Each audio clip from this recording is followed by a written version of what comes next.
ఏమిటి సిగ్గు? అమ్మా ఆయన పేరు వింటే నీ సిగ్గు చిమిడిపోను.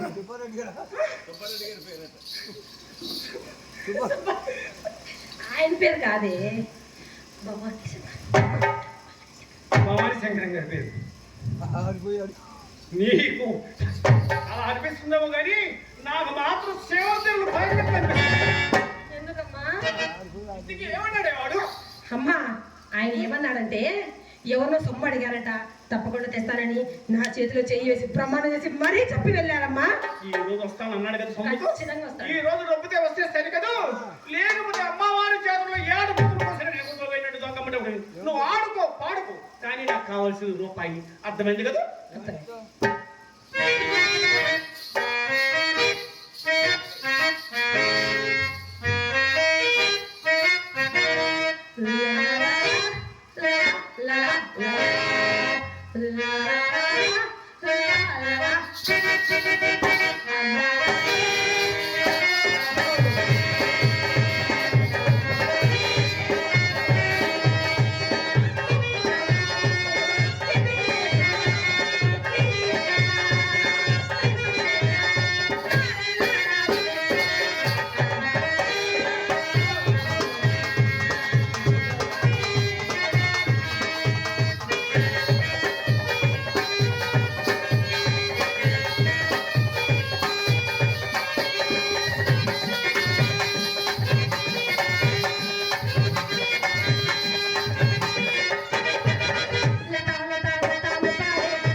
చక్కగా ఆడుతున్నావు, ఎంత చక్కగా పడుతున్నవే తల్లి.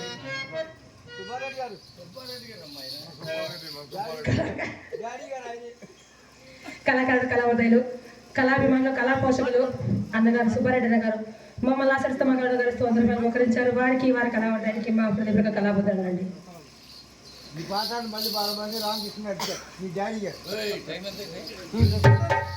కళాకారులు, కళావృదయులు రామకృష్ణ గారు మమ్మల్ని ఆచరిస్తమ్మగారు గారు 200 రూపాయలు మోకరించారు. వారికి వారి కళావృదయానికి కూడా మా హృదయపూర్వక కళాబుద్ధులు. మరి పాట పాడాలంటే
చక్కగా ఆడుతున్నావు, ఎంత చక్కగా పాడుతున్నావు తల్లి.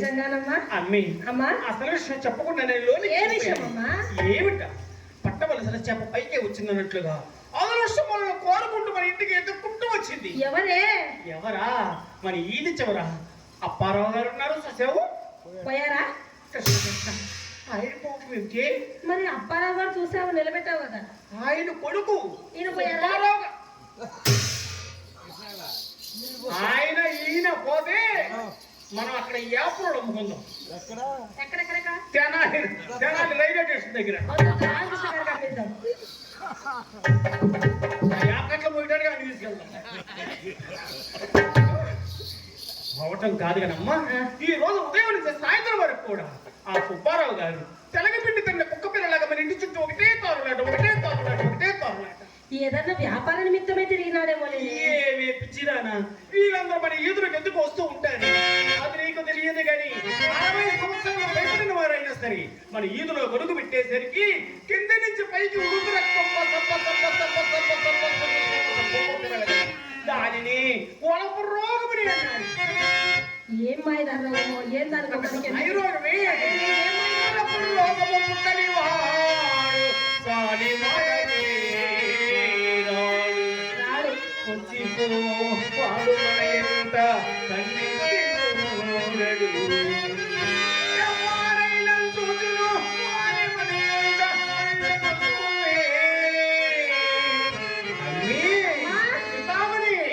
వాడిని మన ఎంత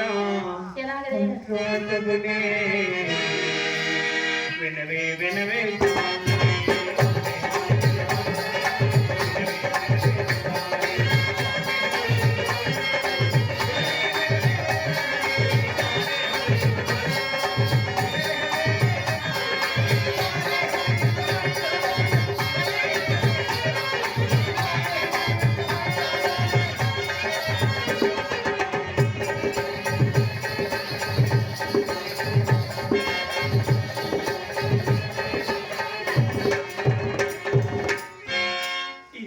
సుబ్బారావు గారు వచ్చినప్పుడు మన కొత్త మేడ మీద ఆ పెట్టగోడ పక్కన ఉంచుని ఒక్కసారి అలా తడుక్కున్నాడు. అమ్మా, నాకంటే నువ్వే కనిపించరాదంటే ఇక్కడ డబ్బా అయితే ఉంది కానీ డబ్బాలో సౌర్ అయిపోయిందమ్మా. నేను నన్ను చూస్తే ఉషారు పట్టి వచ్చినోడు ఉసూరు పెట్టి నువ్వు కనిపించలే. సరేలేమ్మా, అది ఎలా కనిపించాలి? ఎలా కనిపించాలంటే తక్కువ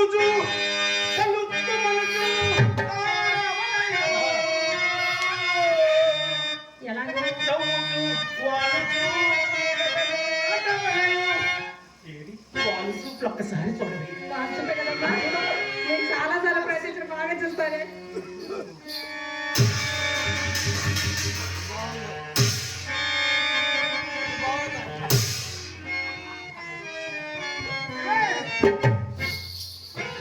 అవి వాడు సూపులేవి. మరి ఏం సూపులివి? వాడు సూపులు సావు సూపులాగా ఉన్నాయి. నేను గులుగులు ముందుకు కొట్టులాగా వాలు సూపులంటే బ్రహ్మకైలు పుట్టును రెమ్మ తెగులు అన్నట్లుగా ఆ సుబ్బారెడ్డి గారు వచ్చి మన బొమ్మలో నుంచొని అడుగుదామా వద్దా ఆలోచిస్తూ ఉంటాడమ్మా. అప్పుడు వయ్యారంగా నుంచోవాలి. అలా ఎందుకే, ఇలా ఎందుకే అమ్మా? ఆచే ఎందుకే? ఈ వేలు ఉన్నాయి చూసావు, ఎందుకు లోనకు రండి రండి రండి. మరి ఇది వచ్చిన పని అయిపోయిందిగా, పొండి అర్థం ఉంది అమ్మా. అప్పుడు ఆ పౌరు సంఘ కొస తీసి ఏది ఒక్కసారి నిలబెట్టవి.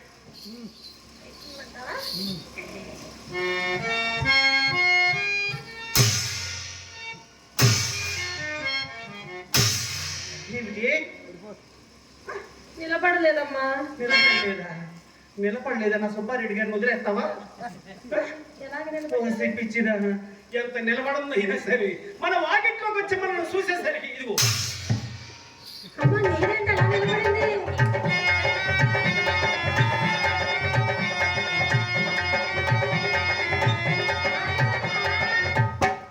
అప్పుడు ఈ కొస నెల మెలేస్తూ ఉండాలమ్మా. అమ్మ, చినిగిపోతే కదమ్మా, ఇక్కడ మెలేస్తుంటే అక్కడ సుబ్బారెడ్డి గారి నరాలు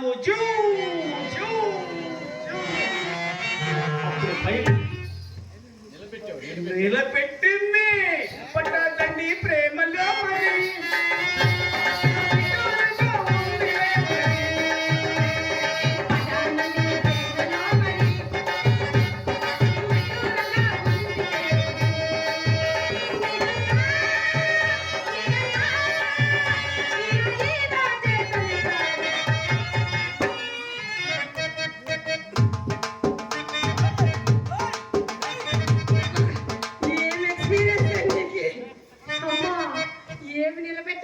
మరి ఏంటనుకున్నావు? నీ ఎక్స్పీరియన్స్ ముందు నాకు చెప్పేది. సరే కానీ చెప్పని అన్ని గుర్తున్నాయి కదా. చెప్తున్న బజార్కి పంపించాను, ఏమైంది ఇది? అసలు ఏం కొత్త సెంటర్ ఏమి ఎక్కడికి వెళ్ళిందో ఏమో. మనకి కొత్త సెంటర్, దానికి పాత సెంటర్. చిత్ర!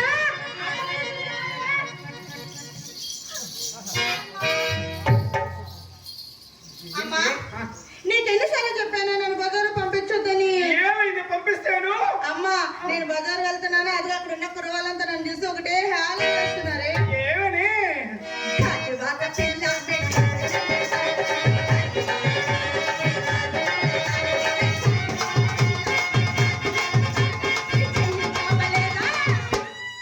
నీ చెయ్యి చాపలేదా?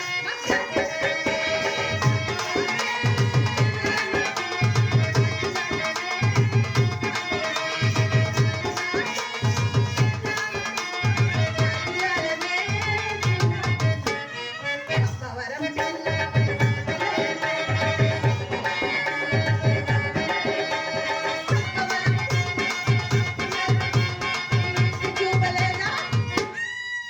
నీ ఈపి చూపలేదా?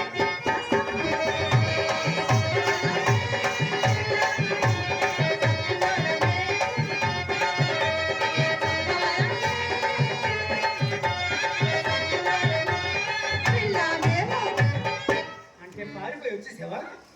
అలా పారిపోయి రాకూడదమ్మా. మరి? వాళ్ళకు నువ్వు గట్టిగా నుంచొని అప్పుడు నువ్వేం పాడాలో తెలుసా? ఏం పాడాలి? ఏం పాడాలా? లేచి టైములోన కన్ను కొట్టి పిలిచినావు, నేను రాను పొమ్మంటే తల్లి ఎంత చేసినావురా? నే నన్నంటి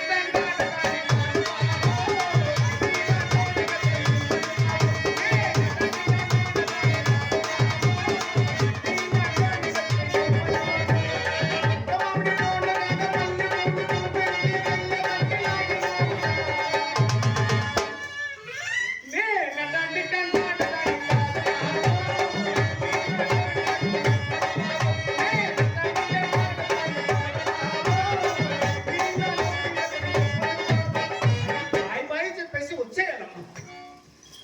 నేను అలా అనలేదే, నా కళ్ళతో ఒకటి గట్టిగా వేసుకున్నానమ్మా. నా కళ్ళు చెబుతున్నాయి, నా కనులు చెబుతున్నాయి, చాలు. నా కళ్ళు చెబుతున్నాయి, నా కనులు చెబుతున్నాయి, చాలు. చూడని కనులు నిన్నే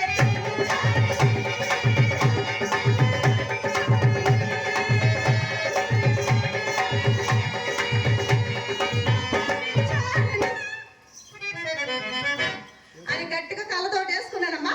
సరిగ్గా బజార్కి పంపించిన విషయాలు ఏమిటి? అమ్మా బజార్లో చిల్లర కొట్టే నిన్ను అడిగారే, చిల్లర కొట్టాను అడుగుంటారమ్మా.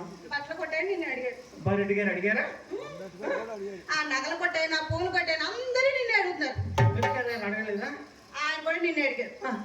అడిగి చిత్ర ఇటు రావే అన్నారు. గబ్బిలా ఇంత పెద్ద చెప్ప, ఏమిటా చెప్పా? కొబ్బరి చెప్పే నా చేతిలో పెట్టి పండిస్తాను మీ అమ్మ రమ్మన్నారమ్మా. ఏదో పండగ పూట అరటి పండిస్తానని ఉంటారే. అరటిపండి అరటిపండి. అమ్మా మరే నేను బజారు వెళ్తుంటే వీళ్ళంతా నిన్ను అడుగుతారు కదా, వాళ్ళంతా నాకేమవుతారు? వీళ్ళందరూ నీకు పెదనాన్నలు బాబాయిలు అవుతారమ్మా.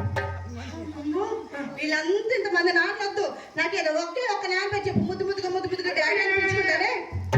అప్పుడు ఇంతమందిలో ఏ నాన్న పేరు చెప్పినా నేను ఎంతమందిలో ఏ నాన్న పేరు? అసలు ఈ శిల్పాన్ని చెక్కటానికి ఎన్ని ఊళ్ళు అరిగిపోయి ఉన్నాయి. అమ్మా నా పోలికలు ఎవరో కలిస్తే వాళ్ళని నా డాడీగా ఫిక్స్ చేసే వాళ్ళనే మా డాడీ అనుకుంటా. పిలుస్తావా? పిలుస్తా. నువ్వు అడిగేదానికి సమాధానం నేను చెప్తాను కానీ నేను అడిగేదానికి సమాధానం నువ్వు చెప్పదు. ఓ చెప్పేస్తామా. ఈ స్థలం ఎవరిదమ్మా? ఈ స్థలం మందే. బాగా చెప్పేసిందండి. ఈ ఇల్లు ఎవరు కట్టించారే? ఇల్లు కూడా మందే. దీనికి ఎందుకు గుమ్మాలు పెట్టావమ్మా? 8 గుమ్మాలమ్మా. మరి ఎందుకు కిటికీలు పెట్టావమ్మా? 6 కిటికీలమ్మా. మరి ఏంటి ఇటుకలు పెట్టి కట్టించేవి? నా కళ్ళ తెలుస్తుంది. మరి ఈ మాత్రం నాకెలా తెలుస్తున్నాయే? ఎవరు వచ్చారు ఎవరు పోయారు ఆ మహానుభావులు అక్క ఆయన గుర్తున్నారే. ఎవరమ్మా? అంబేద్కర్ గారు. ఆయన గారే మీ నాన్నగారు అన్ని ఆయన పోయిన చూసేది. అవునమ్మ, ఇందాక నుంచి నన్ను కుక్క పెట్టుకుని ముక్కు పడి గిలుతున్నారు. ఎక్కడన్నా డాడీ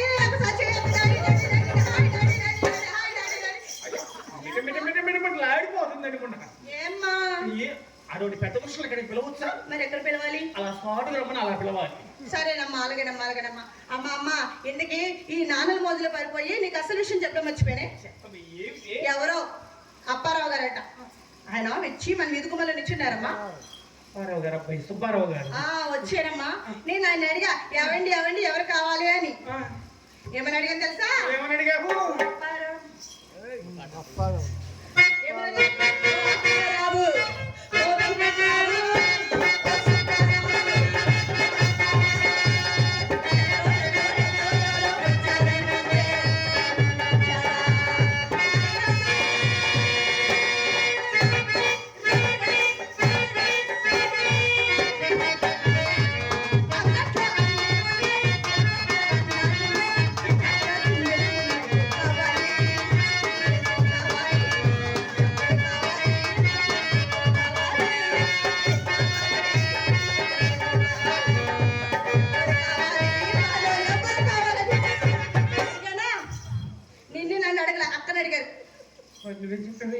మేడ మీద అలా తెరుచుకుంటుందని చెప్పానమ్మా.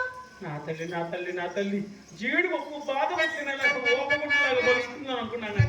తెలివితే అట్లు తిరిగి వచ్చేసేయమ్మా. అక్క ఏమైనా మాట్లాడుతున్నా తప్పండి. అమ్మ పిలుస్తుంది. ఇది ఏమిటమ్మా, ఈ అవతారం ఏమిటి, నువ్వేమిటి? ఆ వచ్చే సుబ్బారావు గారి నీ కోసం గారి నా కోసం కాదమ్మా. ఒక్కసారి నీ మనసు తనువు ఆయన అర్పించావంటే లక్షలు లక్షలు కోట్లు విడిచిపోతాం ఆ షావుకారి గారి దగ్గర. అమ్మా ఏమి ఈ పాడవృత్తి పాపవృత్తి నేను చేయలేనమ్మా. ఏమిటమ్మా ఇది పాడవృత్త? పాడికుండా నన్ను వృత్తులు పట్టుబడి ఇది పాడవృత్తి పాపవృత్తి అనేది నోరెట్లో వస్తుంది. ఏమైనా సరే ఈ వృత్తులు చేయవలసిందే. అమ్మా నా తనువు నా మనసు అంతా శ్రీకృష్ణ పరమాత్మ మీద అర్థం చేశానమ్మా. నీవేమి చెప్పినా నేను చెప్పినా ఈ వృత్తి చేయనమ్మా. అమ్మి నువ్వు అన్నట్లుగా శ్రీకృష్ణ పరమాత్ముడు భక్తి ఉండవలసింది మంచిదేనమ్మా. ఎప్పుడు 60 సంవత్సరాలు పైబడి నోట్లో పొల్లుడు పోయి చేతికి కర్ర వచ్చిన తర్వాత కృష్ణ కృష్ణ కృష్ణ ఉండాలి. అంతేగాని ఇంత వయసు పెట్టుబడి కృష్ణ కృష్ణ అంటే నోరెట్లో వస్తుంది. ఒక పని చెయ్యమ్మా, శ్రీకృష్ణ పరమాత్మ మనసు లయించి ఈ శరీరం నాకు వదిలిపెట్టు. పైసా గొప్ప ముద్దు చొప్పున 10 లక్షల సంపదనిస్తుంటే షావుకారి గారి దగ్గర. ఇది ఏమి భోగం దానికి భక్తి బ్రాహ్మణుడికి నచ్చి వ్యాపారం. ఏమైనా సరే ఈ వృత్తులు చేయవలసిందే.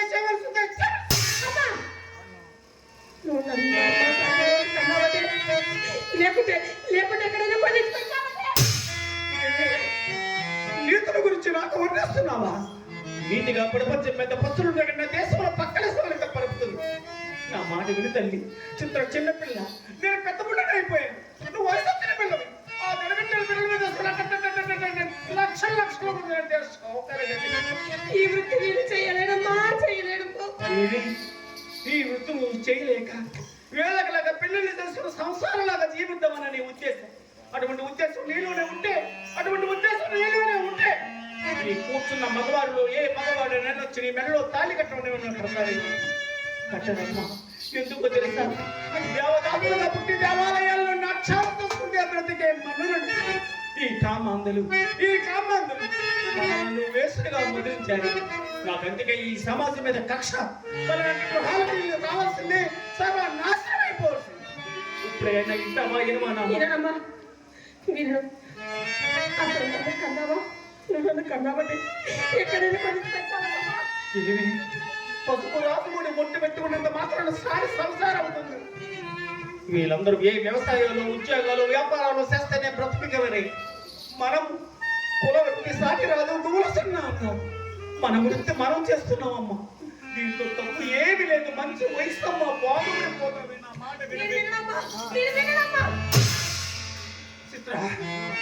చిత్ర అయిపోయిందమ్మా, అంత అయిపోయింది.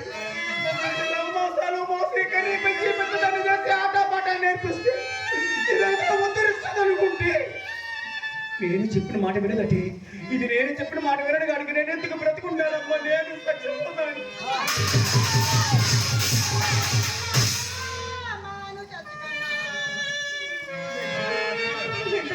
వింటావు కదా? నీకే వచ్చిన మాయ రోగం. అమ్మా మరే నువ్వు చచ్చిపోతే ఉండగా నేను చచ్చిపోయిన పర్వాలేదు మనకి పెళ్ళి అవ్వాలంట. మనకే కనుక పెళ్ళిళ్ళుంటే మన ఇంట్లో ఈ పాడికి 3 లారీలు తాలిబొట్లుండే. వస్తాము మంచినోడు కడతా ఉండేవాడు, వదిలేసి వెళ్ళిపోతా ఉండేవాడు. నీకు పెళ్లి కావాలమ్మా? నీకు మన మైసెట్ కుర్రోడు ఉన్నాడుగా, ఉంటాడు చూసావు బాగా. నువ్వు వేయమన్నప్పుడు వేస్తాడు, తీయమన్నప్పుడు తీస్తాడు. అట్లమ్మా అక్కడికి ముస్తాబు చెయ్యి, నేను ఇలా సుబ్బారావు చేయను నేర్చుంటే ఎందుకు అక్కడ ఇబ్బంది పెడతావు? ఆ పని ఏదో నాకు చెప్పే, నేను నిమిషంలో చేస్తాను. ఉండగా నా పని చేయడం కానీ ఒడియాలు పెడతామనుకున్నావు, ఒక్కడగా చేయటం అనుకున్నావేమి. నిన్ను వదిలేయాలి కానీ అమృతులు నువ్వు రేవుకు తీసుకురావు. ఉండకాన నువ్వు చెయ్యాలి కానీ ఇద్దరు రేగా ఉన్నారు. ఆర్మనిష్ట గారు గాలికిష్ట ఆయన. నువ్వు ఉన్నా కూడా మాత్రం 2 పక్కల వాయిస్తాడు. ఈయనైతే చక్కగా సంగీతం నేర్పిస్తాడు.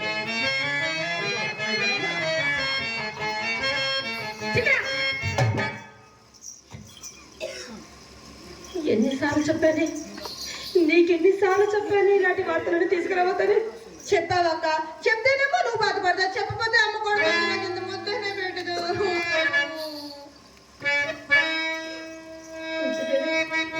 ఇటువంటి వార్తలను తీసుకురావద్దని. అక్కడ చిన్న పిల్లలు ఈలో అమ్మ ఎలా బతుకుతావు? వెళ్ళు.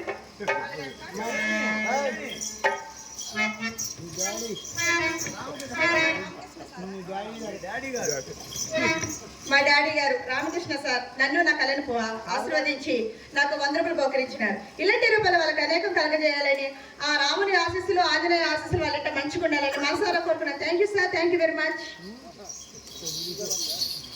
చీచి, ఏమి వృత్తిది పాడవృత్తి, ఏమి వృత్తిది పాడవృత్తి.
No.